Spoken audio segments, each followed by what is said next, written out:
Hi friends, మీరందరు ఎట్లున్నారు? మంచిగా ఉన్నారా? ఈరోజు నేను గోధుమ పిండితో ఒక కమ్మని చిప్స్ తయారు చేసి చూపిస్తున్నా. ఇదైతే నిజంగా చిన్నపిల్లలు అల్లరి చేస్తున్నప్పుడు ఎప్పుడైనా జర్నీలోకి ఈ గోధుమ పిండి అంటే వితౌట్ మైదా కొంచెం కూడా లేదండి, ఓన్లీ గోధుమ పిండితోనే ఇట్లా కర్రకర్రలాడుతూ సౌండ్ విన్నారా ఫ్రెండ్స్? ఎంత కరకరలాడుతూ ఉన్నాయో. ఇవి టేస్ట్ కూడా సూపర్ ఉంటాయి అండ్ హెల్దీ కూడా. సో ఇంకెందుకు లేట్, ప్రాసెస్లోకి అయితే వెళ్ళిపోదామా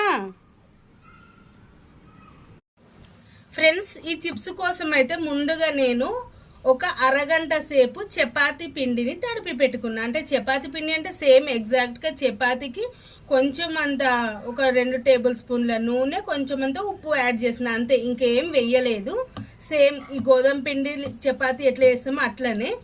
ఇప్పుడు దీన్ని మనం రొట్టెలాగా చేసుకోవాలి. అంటే సేమ్ ఎగ్జాక్ట్గా చపాతీ ఎట్లా చేసుకుంటామో మనము అట్లా చేసుకోవాలి. కాకపోతే ఏంటంటే కొంచెం అంతా పిండి ఎక్కువ వేసుకుంటే కింద అతుక్కోదన్నమాట. మనకు డైమండ్ షేప్లో చిప్స్ కట్ చేయడానికి మంచిగా వస్తుంది. ఇప్పుడు సేమ్ దీన్ని చపాతీ లాగానే పల్చగా చేసుకోవాలి ఫ్రెండ్స్.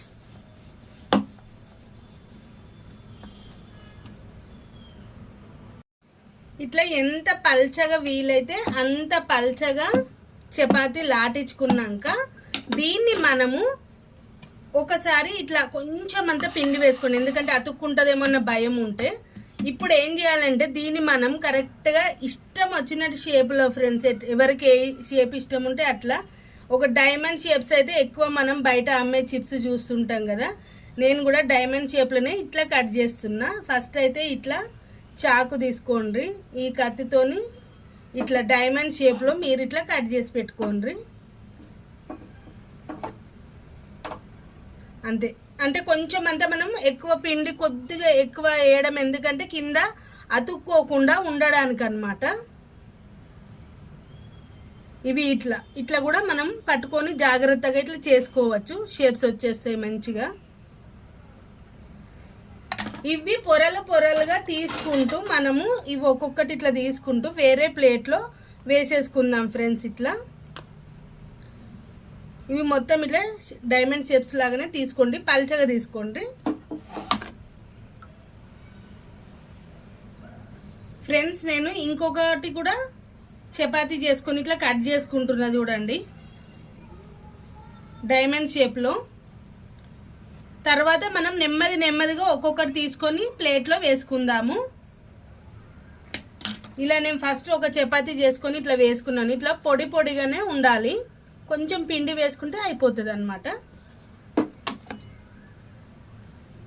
నూనె ఇప్పుడు జబర్దస్త్ వేడెక్కింది కదా ఫ్రెండ్స్. ఇప్పుడు ఈ విడివిడిగా ఉన్న ఈ డైమండ్ షేప్లో ఉన్న చిప్స్ని కొంచెం అట్లా వేసుకుందాము ఆయిల్లో. అంటే విడివిడిగా ఎట్లా పొరలు వస్తున్నాయి అట్లా రావాలి. మంచిగా గోల్డెన్ కలర్లో ఇవి వేయించుకుందాం ఫ్రెండ్స్.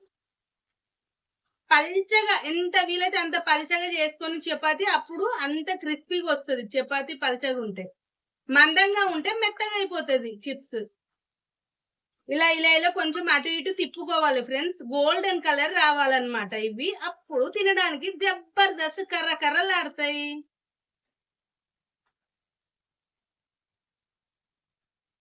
ఫ్రెండ్స్ ఇప్పుడు చూసి రావులా, ఇదిగోండి గోల్డెన్ కలర్లో వచ్చినాయి కదా. ఇప్పుడు మనం వీటిని తీసేసుకోవాలన్నమాట. ఇప్పుడు ఇవి అయిపోయినాయి చిప్స్. ఇవి మొత్తం మంచిగా పొంగి ఎంత మంచిగా వచ్చినాయి చూడండి ఫ్రెండ్స్. ఇప్పుడు పక్కన పెట్టుకుందాం ఫ్రెండ్స్. ఇప్పుడు చూడండి ఎంత మంచిగా పొంగినాయో. పల్చగా చేసుకోవడం వలన చపాతీ పిండిని ఇవి క్రిస్పీగా చప్పుడు చూసారా ఫ్రెండ్స్. ఏం చేయాలంటే ఇందులో కొంచెం అంత, అంటే ఒక్క చిటికెడంత, అంటే మనం స్పైసీనెస్ ఎక్కువ తినే వాళ్ళకి ఎక్కువ, నేను ఒక్క 2 చిటికెళ్ళంత కారం వేసుకున్నా. అట్లనే కొంచెం అంత టేస్ట్కి తగినంత, అది కూడా ఒక 2 చిటికెలు అనుకోండి, ఉప్పు వేసుకున్నా. వీటిని జస్ట్ ఇలా మిక్స్ చేసుకోండి. మిక్స్ చేసుకున్న తర్వాత అంతే, ఇంకొక ప్లేట్లోకి నేను ఇలా తీసుకుంటున్నా. ఈ సమ్మర్లో బోర్ కొట్టినప్పుడు పిల్లలకి మంచిగా కమ్మగా హెల్తీగా, అంటే మైదా లేదు కాబట్టి చాలా హెల్తీ ఫ్రెండ్స్ ఇది. కమ్మ కరకరలాడుతూ అండ్ టేస్టీగా ఒక 15 రోజుల పాటు నిల్వ చేసుకోవచ్చు. ఇంకొకటి ఫ్రెండ్స్, ఇవైతే ఖచ్చితంగా గాలి పోని కంటైనర్ల బాక్సులను గట్టిగా మూత ఉన్న వాటిలను వేసుకోండి. గాలిపోతే ఏమవుతుందంటే ఇవి మెత్తగా అయిపోతుంది. సో ఇది ఫ్రెండ్స్ ఈరోజు రెసిపీ. తప్పకుండా మీరు ట్రై చేసి ఎట్లొచ్చిందో నాకైతే కామెంట్స్ రూపంలో పెట్టిండ్రులా. Please subscribe to my channel, like and share. Bye bye friends.